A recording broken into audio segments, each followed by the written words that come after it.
Seperti mana yang kita tahu, Barisan Nasional telah mencapai kemenangan besar dalam pilihan raya negeri Johor pada 12 Mac yang lalu, sehingga berjaya membentuk kerajaan negeri yang kukuh dengan lebih daripada 2/3 majoriti kerusi. MCA telah pun memperoleh pencapaian yang gemilang dengan melampas semula 4 kerusi DUN. Selepas PIN Johor, terdapat kabar angin yang mendakwa parti saya akan mengambil tindakan terhadap saya dengan atas sebab tidak mematuhi arahan pemimpin parti semasa kempen PRN Johor. Walau bagaimanapun, saya was-was dengan penularan kabar angin ini, kerana saya tetap yakin bahawa parti MCA yang saya sayangi sentiasa tahu membezakan apa yang betul dan apa yang salah. Deritinya, saya berasa amat sedih dan terkejut selepas menerima surat daripada jawatan kuasa tata tertib NCA yang meminta saya menghadiri perbicaraan jawatan kuasa tata tertib MCA pada esok 22 hari bulan April jam 12 tengah hari. Saya berasa heran dan bingung kerana perbicaraan ini berpunca daripada sidang media yang saya adakan pada 20 hari bulan Februari yang lalu. Apa yang saya lakukan hanya memohon maaf kepada penyokong dan pengundi secara peribadi serta memberi penjelasan kepada mereka mengenai kebenaran saya tidak dinamakan sebagai calon pada pilihan raya negeri Johor itu. Oleh itu, saya tetap yakin saya tidak bersalah. Walaupun saya tidak dapat bertanding dalam PRN Johor, saya tidak pernah berputus asa.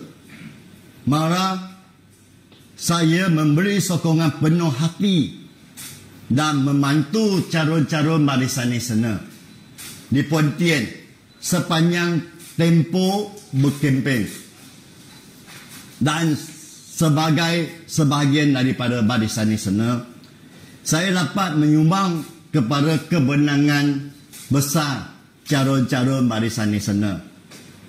Selain itu, sidang media saya yang memberikan penjelasan tidak sepatutnya dijadikan isu jika berbanding dengan isu beberapa pemimpin parti yang berpakat dengan parti pembangkang. Lagipun, ahli-ahli parti tersebut hanya diminta keluar parti secara sopan dan bukannya melalui perbicaraan jawatan kuasa tata tertib MCA. Jangan terlalu berpuas hati dengan pencapaian MCA dalam PRN Johor kali ini, kerana ia hanya satu permulaan. Pilihan raya umum ke-15 akan datang tidak lama lagi. Presiden haruslah mengutamakan perkhidmatan kepada rakyat tetapi bukan membahayakan masa dan tenaga untuk menyasar dan mendekan seperorangan parti. Presiden haruslah meningkatkan semangat ahli dan pemimpin akal umi kerana perantikan calon-calon PIN Johor yang tidak memegang sebarang jawatan dalam parti telah mengecewakan mereka.